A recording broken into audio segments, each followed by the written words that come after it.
Música popular brasileira. Uma breve história. Autor: Clairton Rosado. TVs, festivais, tropicalismos e MPBs. A música produzida no Brasil dos anos 60 ganhou um componente fundamental para que adquirisse o alcance e permanência que possui até hoje: a televisão. Em 1965, as tardes de domingo na TV Record de São Paulo corriam o risco de se tornarem ociosas, quando a transmissão das partidas dos campeonatos de futebol foi então suspensa. Era necessário se reinventar. A solução encontrada preencheu o horário disponível, promoveu um cantor a rei e enlouqueceu milhares de fãs pelo país. Desde então, um programa musical voltado ao público jovem se tornou o grande sucesso da televisão brasileira. Tinha início a Jovem Guarda, sob o comando dos apresentadores Roberto Carlos, Erasmo Carlos e Wanderleia. Roberto e Erasmo, parceiros de composição, já haviam lançado alguns sucessos como Parei na Contramão, É Proibido Fumar, Minha Fama de Mal e Festa de Arromba. Além disso, formavam uma receita televisiva que se provaria eficaz. Roberto, que iniciou a carreira buscando a mesma sonoridade de João Gilberto em sua voz, era um cantor de pronúncia simples e clara, com uma voz suave, emocional e, ao mesmo tempo, transgressora. Transmitia a imagem do moço tímido, de olhar carente, mas também sedutor, daqueles que as fãs desejariam levar para casa. Não à toa, foi alçado ao posto de rei da Jovem Guarda, sendo até hoje chamado de rei. Já Erasmo era o homem alto e forte, o sedutor com cara de mau. Wanderleia completava o trio com a figura feminina. Apesar do apelido Ternurinha, apresentava voz e postura roqueiras, performances e figurinos característicos. Havia na Jovem Guarda uma certa postura rebelde e transgressora.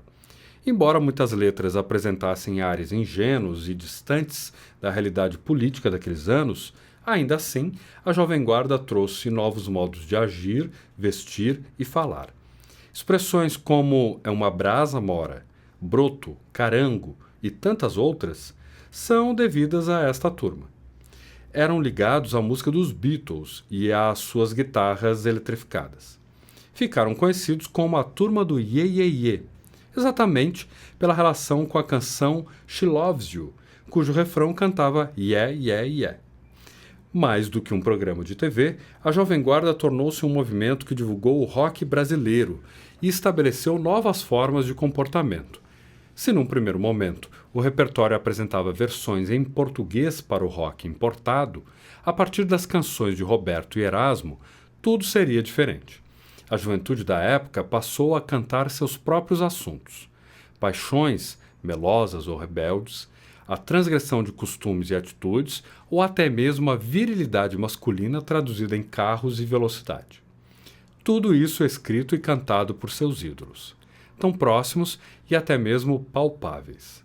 A juventude, que parecia muitas vezes alienada a questões mais sérias, ainda assim, ao seu modo, transgredia ao buscar uma liberdade que naquele momento encontrava. A efervescência da música brasileira nos anos 60, associada ao contexto político do país e às relações que a canção popular estabelecia com seu público, fossem estas alienadas, ativistas ou meramente estéticas, permitiu a viabilização de um produto que se mostrava dinâmico e comercialmente lucrativo. Os programas de TV destinados ao público apreciador de música permitiam uma relação de maior aproximação entre artistas e fãs. A TV Record transmitia, além da Jovem Guarda, outros programas como o Fino da Bossa, apresentado por Elis Regina e Jairo Rodrigues, o Bossa Saudade, com Elisete Cardoso e Ciro Monteiro, o Corte Raiol Show, de Agnaldo Raiol e Renato Corte Real, além do Show em Simonal, com o próprio Wilson Simonal. Mas além dos programas de auditório, um outro formato de interação entre palco e plateia ocorreria a partir da década de 60. Os festivais de música popular brasileira. A juventude interessada nos rumos políticos sociais que o país vinha tomando encontrou nos festivais um espaço propício ao debate e ao embate dessas questões. Os festivais revelaram uma nova geração de compositores e intérpretes, ao mesmo tempo que expuseram o exato ponto dos encontros e cruzamentos entre aspectos da vida cotidiana e suas reverberações na produção artística brasileira, expressas através da canção popular urbana produzida naquele período. Novas sonoridades e figurinos, cenas e situações icônicas, divergências políticas e musicais foram transmitidas ao vivo, alcançando altos índices de audiência. Em 1965, a TV Excelsior promoveu o primeiro Festival Nacional de Música Popular Brasileira, que teve como vencedora a canção Arrastão, escrita por Edu Lobo e Vinícius de Moraes, com interpretação de Elis Regina. Em 1966, o segundo Festival da Música Popular Brasileira foi organizado pela TV Record. As finais definiram A Banda, de Chico Buarque, e Disparada, de Geraldo Vandré e Théo de Barros, ambas em primeiro lugar. Em 1967, uma cena protagonizada pelo cantor e compositor Sérgio Ricardo marcou o terceiro Festival da Música Popular Brasileira, promovido pela TV Record. A vaia, então instituída como um precioso instrumento de interação e decisão nas mãos do público, foi exaustivamente utilizada durante a canção Beto Bom de Bola. O cantor e compositor, irritado com a situação, decidiu então encerrar a apresentação com a expressão "Vocês ganharam", seguido do rompimento súbito do seu violão no palco e o lançamento dos destroços à plateia. Restou ao festival a difícil tarefa de definir a canção vencedora numa escolha que apresentava como alternativas Ponteio, de Edu Lobo e Capinã, Alegria, Alegria, de Caetano Veloso, Domingo no Parque, de Gilberto Gil, e Roda Viva, de Chico Buarque. Venceu a composição que, por coincidência do destino ou não, cantava em seus versos: "Quem me dera agora eu tivesse a viola para cantar". Ponteio foi interpretada pelas vozes de Maria Medalha e Edu Lobo. Em 1968, o regime ditatorial brasileiro elevava sua repressão às manifestações que lhe eram contrárias. Em março daquele ano, num dos tantos protestos contra o regime militar ocorridos no centro da cidade do Rio de Janeiro, o estudante Edson Luiz foi assassinado. O mês de setembro, por sua vez, marcaria a realização das eliminatórias paulistanas, assim como das finais em solo carioca do terceiro Festival Internacional da Canção Popular. Os ânimos continuariam exaltados, os motivos seriam musicais, mas, tratando-se de canção popular brasileira, as ligações estão sempre presentes. A etapa paulistana seria marcada pela vaia respondida à altura no discurso verborrágico de Caetano Veloso, em defesa da sua composição É Proibido Proibir. Caetano defendia a canção, mas sobretudo as potencialidades existentes na canção popular brasileira e num festival dedicado a ela. Via-os, ambos, como agentes transformadores da consciência e das atitudes sociais perante ordens e opressões, sejam elas quais forem. A etapa final, realizada no ginásio do Maracanãzinho, no Rio de Janeiro, seria marcada por uma das maiores vaias já presenciadas na história da música brasileira. Tom Jobim e Chico Buarque de um lado, Geraldo Vandré de outro. Entre os artistas, nenhum embate ou animosidade. Por parte do público já não se pode dizer o mesmo. Os ânimos de 1968 identificavam Pra Não Dizer Que Não Falei das Flores, de Vandré, como a canção representante daquele momento. Seus versos políticos de engajamento coletivo não poderiam ser derrotados por uma canção de Tom Jobim, que naquele momento era considerado pelo público dos festivais como um compositor ultrapassado e desconectado da realidade atual do país. Sabiá era tão política quanto Caminhando e Cantando. A canção fala da tentativa de volta para um lugar que já não há, mas protestos poéticos não se adequavam naquele momento. Coube à plateia protestar contra a decisão dos jurados pelo primeiro lugar de Sabiá. Coube a Sinara e Cibele, as intérpretes da canção, a tarefa de cantar diante de um público indignado, em um ginásio lotado e ao som de uma vaia gigantesca. coube a Tom Jobim e Chico Buarque um sorriso amarelo e a vontade imediata de viajarem para outro planeta. A música popular brasileira não só escrevia, como agora também filmava sua própria história. Uma sala de cinema seria tão somente um lugar fechado e isolado do mundo, não fosse por sua capacidade de nos transportar para outros universos, fantasias ou realidades.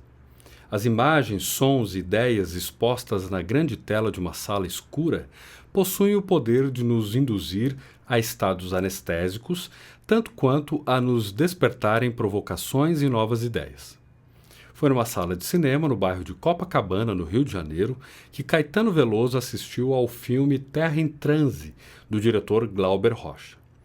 O impacto causado pela obra o impulsionou à procura e à construção de novas formas de expressão compatíveis com o ambiente da canção popular brasileira. A construção destes caminhos, feita em parceria com Gilberto Gil, teve por princípio básico a incorporação de conceitos e elementos provenientes das mais diversas manifestações artísticas, tais como o cinema de Glauber Rocha, a vivacidade do teatro Oficina e seu diretor José Celso Martinez Correia, os conceitos antropofágicos de Oswald de Andrade, a obra do artista plástico Hélio Oiticica, a poesia concreta de Augusto e Haroldo de Campos, o romance Pan-América, de José Agripino de Paula. O que viria a ser batizado de movimento tropicalista, ou simplesmente Tropicália, naturalmente também agregaria em seu caldeirão multicultural a Bossa Nova, Beatles, Luiz Gonzaga, a Jovem Guarda e muitos outros. As múltiplas misturas que abrangiam aspectos como o bom e o mau gosto, o sacro e o profano, o sertão e a metrópole, a música de massa e suas lógicas comerciais, objetivavam a exposição das ambivalências presentes na cultura brasileira, que então seriam absorvidas, misturadas, transformadas e devolvidas através de um novo e multifacetado produto artístico-cultural lançado pelo mercado musical. O tropicalismo pontua um momento por excelência dos encontros e cruzamentos da música e da cultura brasileiras. Isto ocorre, sobretudo, pela exposição do seu processo de construção, configurado pelo experimentalismo realizado no ambiente da canção popular. A absorção e a transformação das tantas informações reunidas e incorporadas encontram, no formato conciso da canção, um espaço para a construção de múltiplos sentidos que a transformam ao concentrar em cada detalhe ou elemento um sem número de potências. A canção deixa de entregar apenas sentimentos ou histórias para um ouvinte de recepção passiva. Ela passa a exigir uma escuta participativa, em que a compreensão da sua totalidade dependerá da decodificação dos seus componentes, para além de qualquer simplicidade aparente. Cada palavra, gesto, arranjo, performance ou figurino contém em si uma gama de informações, conceitos, questionamentos e provocações dispostos muitas vezes sob humor e sátira. O que teve início nos festivais da canção, com as apresentações de Alegria, Alegria e Domingo no Parque, se intensificaria nos trabalhos de Caetano e Gil, na presença do grupo Os Mutantes, de Tom Zé e demais participantes do movimento. A composição Tropicália, presente no LP Caetano Veloso, de 1968, por exemplo, inicia o som de uma simulação de sonoridades tribais, talvez tropicais, sobre as quais é recitado um texto paródico alusivo à Carta de Pero Vaz de Caminha, configurando um misto de introdução musical e prenúncio do contexto metafórico que a canção traria. O primeiro verso apresenta uma moldura espaço-sonora que remete ao coração do país, seja ele geográfico ou referencial do seu poder político. No céu, aviões, no chão, caminhões. Estabelecem os sons e as vias de acesso para quem chega aos chapadões, que fazem referência ao Planalto Central. Esses ângulos diversos serão novamente evocados no decorrer da canção. Bossa e palhoça aludem à contraposição entre o moderno e o arcaico. Iracema e Ipanema remetem, de um lado, ao interior do país, exposto sob uma brasilidade de raízes indígenas, e, de outro, à referência do bairro, instituído como símbolo da modernidade e da leveza brasileiras, alçadas como produto de exportação a partir da bossa nova. O monumento, de papel, crepom e prata, desconstrói a pressuposta firmeza do monumento, ao carnavalizá-lo sob a composição-sustentação de materiais leves e alegóricos. Os olhos verdes da mulata expõem os aspectos pardos da população brasileira, presentes na cor da pele e acentuados pela cor dos olhos. Já a canção Baby, do álbum Tropicalia ou Panis et Circenses, de 1968, justapõe imperativos de consumo aleatórios, assim como a necessidade de contato com repertórios vigentes e distintos. Você precisa saber da piscina, da margarina, da gasolina, precisa tomar sorvete, aprender inglês. Você precisa saber da Carolina, canção de Chico Buarque, presente num dos festivais de 1967. E também ouvir aquela canção do Roberto Carlos, tudo sob a suave voz de Gal Costa. Panis et Circenses, interpretada pelos Mutantes no mesmo álbum de 1968, destaca algumas ambivalências comportamentais brasileiras. De um lado, temos a liberdade da fruição artística que canta uma canção iluminada de sol e planta folhas de sonhos nos jardins do solar. Enquanto, do outro lado, há pessoas na sala de jantar, ocupadas em nascer e morrer. O arranjo satiriza essas ambivalências ao justapor um trecho com instrumentação de base roqueira, aceleração gradativa do andamento e, portanto, aumento progressivo de entusiasmo, que repentinamente é cortado e direcionado ao som de talheres e conversas em uma sala de jantar, cujo ambiente é harmonizado ao som de O Danúbio Azul, de Johann Strauss II. 2001, composição de Tom Zé e Rita Lee, também gravada pelos Mutantes, mescla a sonoridade de violas e duplas caipiras com o peso de uma banda de rock, em uma canção que descreve um astronauta libertado, casado e solteiro, baiano e estrangeiro, com sangue de gasolina. Bate Macumba, de Caetano e Gil, apresenta, literalmente, um exemplo de poesia concreta transposta em música. Sua construção gráfica, que resulta numa grande letra K, é formada a partir do decréscimo e do acréscimo de letras e sílabas, que formam e deformam palavras. Estas possuem como base a palavra símbolo de religiosidade afro-brasileira, por sua vez, escrita com a letra K, em diálogo estabelecido com a antropofagia oswaldiana. Bate Macumba, autores Caetano Veloso e Gilberto Gil. Bate Macumba iê, bate Macumba obá, bate Macumba iê, bate Macumba o, bate Macumba iê, bate Macumba, bate Macumba iê, bate Macum, bate Macumba iê, bate man, bate Macumba iê, bate, bate Macumba iê, ba, bate Macumba iê, bate Macumba iê, bate Macumba, bate Macum, Batman, bate, ba, bate, Batman, bate Macum, bate Macumba, bate Macumba iê, bate Macumba iê, bate Macumba iê, ba, bate Macumba iê, bate, bate Macumba iê, Batman, bate Macumba iê, bate Macum, bate Macumba iê, bate Macumba o, bate Macumba iê, bate Macumba oba. O invólucro das sonoridades da canção tropicalista engloba também as experiências vanguardistas de maestros eruditos, como Rogério Duprat e Júlio Medalha. Seus arranjos promoviam experimentações e ambientações sonoras inovadoras ao universo da canção, como nos exemplos de Domingo no Parque e Tropicalia. A utilização de figurinos extravagantes e performances inusitadas fazia de cada apresentação ao vivo ou na TV um transbordamento visual dos elementos sonoros e conceituais presentes nas canções. O corpo é estabelecido como presença em movimento, celebrado como potência e manifestação de sua natureza vívida, sendo, portanto, refratário a qualquer represamento ou castração da vida que nele é pulsante. Essa liberdade, muitas vezes anárquica, teve seu ápice em um show na boate Sucata, no Rio de Janeiro.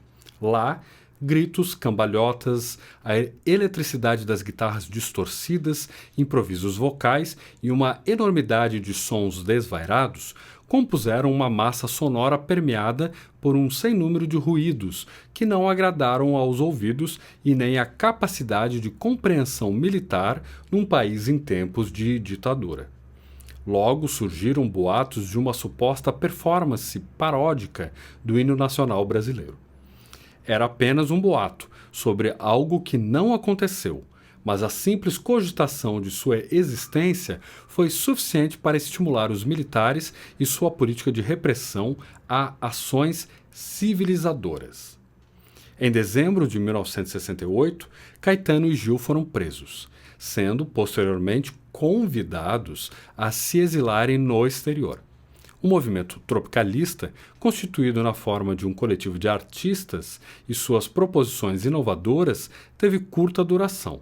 Porém, suas concepções e realizações tornaram-se referenciais aos compositores das gerações seguintes. Os trabalhos de Caetano, Gil, Os Mutantes, Tom Zé e os demais seguiram apresentando, cada um ao seu modo, o pensamento, inovação e muitas provocações de sentido tropicalista. O clima nefasto gerado pelas prisões de Caetano e Gil e a instauração do ato institucional número 5, o AI-5, serviu de recado a todos que representassem quaisquer ameaça ao governo instituído. Aqueles assim enquadrados estariam sujeitos a prisões, perseguições, torturas e mortes.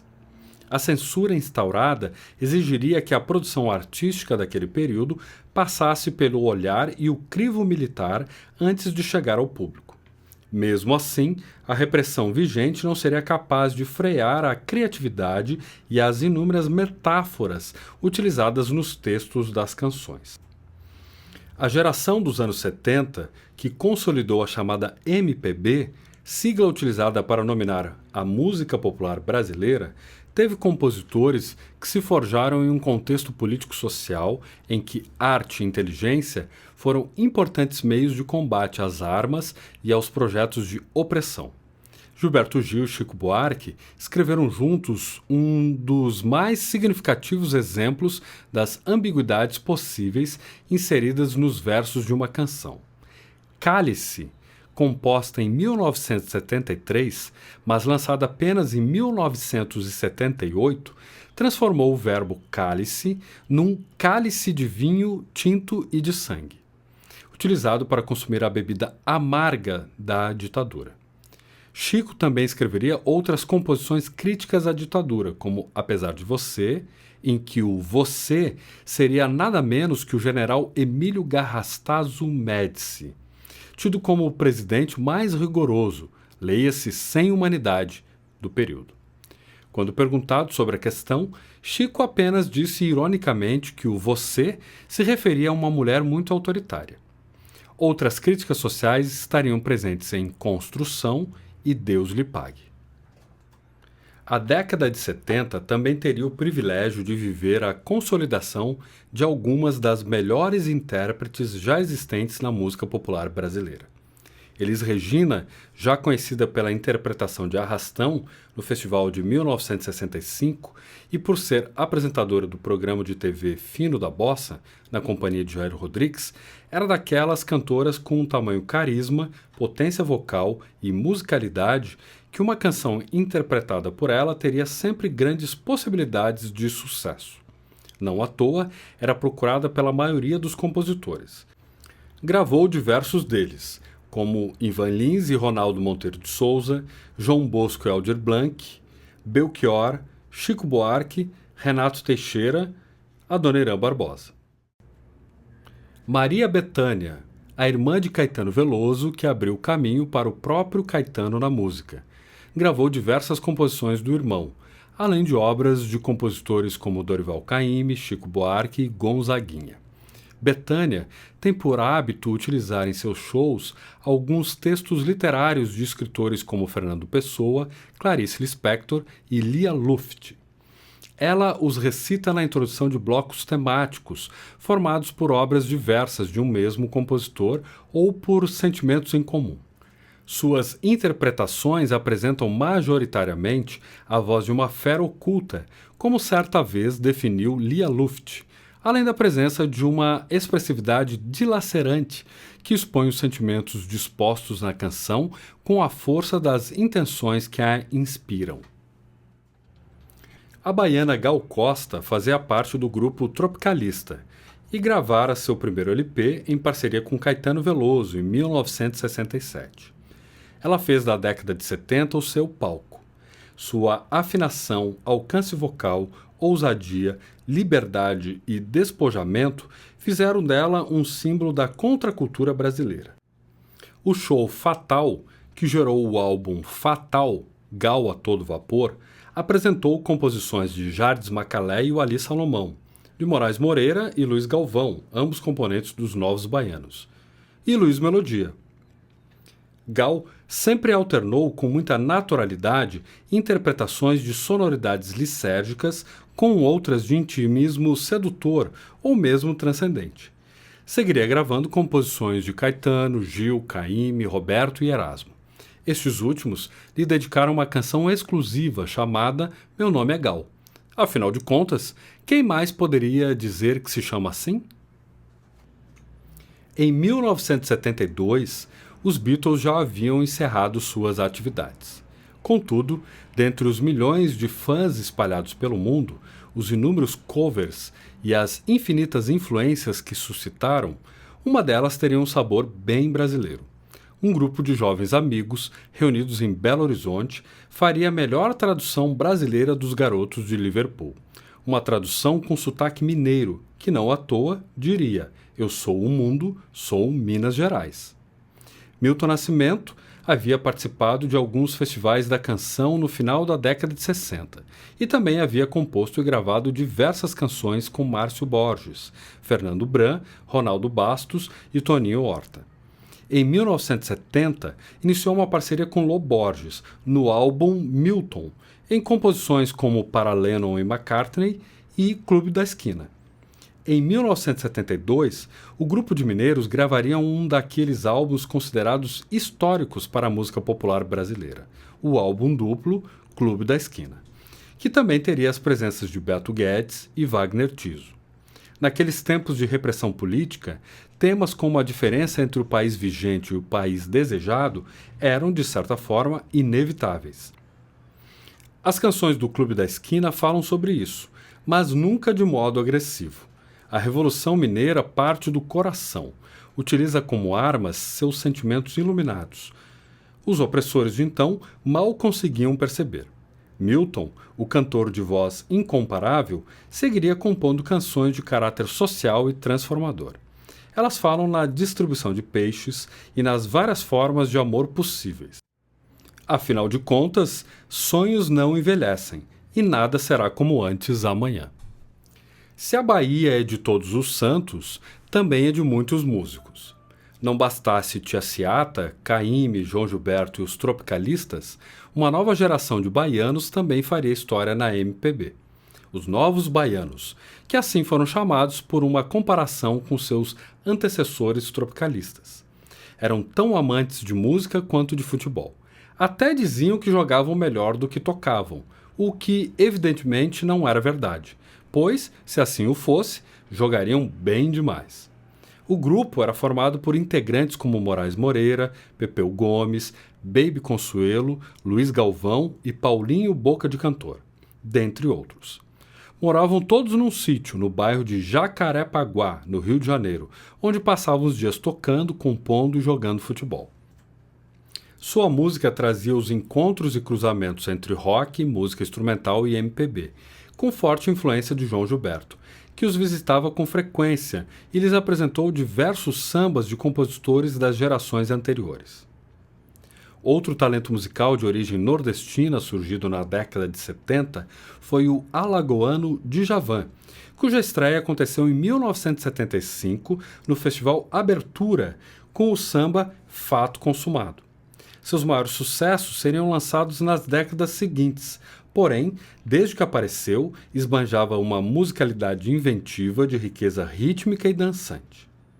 Os anos 70 também marcam o ressurgimento de Cartola, sambista do Morro da Mangueira, que passou por um período de ostracismo nas décadas de 50 e 60, deixando de lado a música e passando por muitas dificuldades financeiras, até ser redescoberto ao acaso quando trabalhava numa lavação de carros. Seu retorno ao mundo musical foi marcado pela abertura do bar Zicartola, no centro da cidade, um misto de restaurante e botequim, que se tornou um importante ponto de encontro dos sambistas cariocas. Gravou seu primeiro álbum individual em 1974, seguido de outros 3 que possibilitaram o registro e a memória de sua obra. Da Bahia de sambas e tropicalismos ainda viria nada mais, nada menos que o precursor do rock nacional, Raul Seixas. Escreveria em parceria com Paulo Coelho e irreverentes críticas sociais, canções de cunho existencial, esotéricas e libertárias. Formaria uma legião de fãs que eram adeptos a uma sociedade livre e alternativa.